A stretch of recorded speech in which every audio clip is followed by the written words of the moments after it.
আজকেই বাড়িতে বানিয়ে ফেলেছিলাম মোমো। এর আগেও আমি বেশ কয়েকবার বানিয়েছি বাড়িতেই, এখন কিন্তু ভালোভাবে বানাতে শিখে গেছি আমি। সো আজকে কিন্তু পুনাম দিয়ার জামাইবাবু এসেছিল আমাদের বাড়িতে, তো জামাইবাবু আমাকে লাস্ট ব্যাচটাই হেল্প করে দিয়েছিল।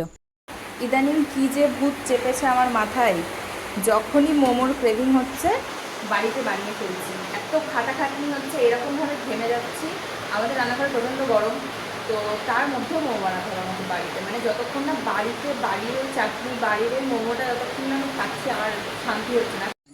আর করো না ওই যা বলছি জাম্বু, কি বলে, তুমি তো এটুকু করে দিতেই পারো। মানে তোমার তোমার নিজেরই মোমো খাওয়ানোর কথা ছিল, সেখানে তোমার শালি পুর রেডি করে রেখেছে, লেচিটা রেডি করে রেখেছে, এই ফুলটুকুনি করে তোমাকে খাটাতেই পারি আমি। অবশ্যই দেখাবে। জামাইবাবু কিন্তু এসব একদম প্রো। এর আগেও একটা ভিডিওতে আমি তোমাদেরকে বলেছিলাম মনে হয় যে জামাইবাবু কিন্তু শেফ। দিদিরা তো একটু দেরি করে এসেছিল, প্রথম ব্যাচের মোমোগুলো তো আমাকে একাই করতে হয়েছিল, কিন্তু শেষের দিকটা জামাইবাবু একটু হেল্প করে দিয়েছিল। আর হেল্প করবেই না কেন, এসে দেখলো আমার এইরকম ঘেমে নে এই অবস্থা। পরে তো ওয়েদার বৃষ্টি হয়ে এখন ঠান্ডা হয়েছে, কিন্তু সত্যি কথা বলতে সন্ধ্যের থেকে প্রচণ্ডই গরম লাগছিল আজকে। এই ২-১০টা স্যাটিসফ্যাকশনওয়ালা বাইটের জন্য সারাটা দিনের খাটনি হয়। একটু খাটাখাটনি হয় ঠিকই, তবে বিভিন্ন ধরনের খাবার দাবার বাড়িতে নিজের হাতে বানাতে আমার সত্যিই খুব ভালো লাগে।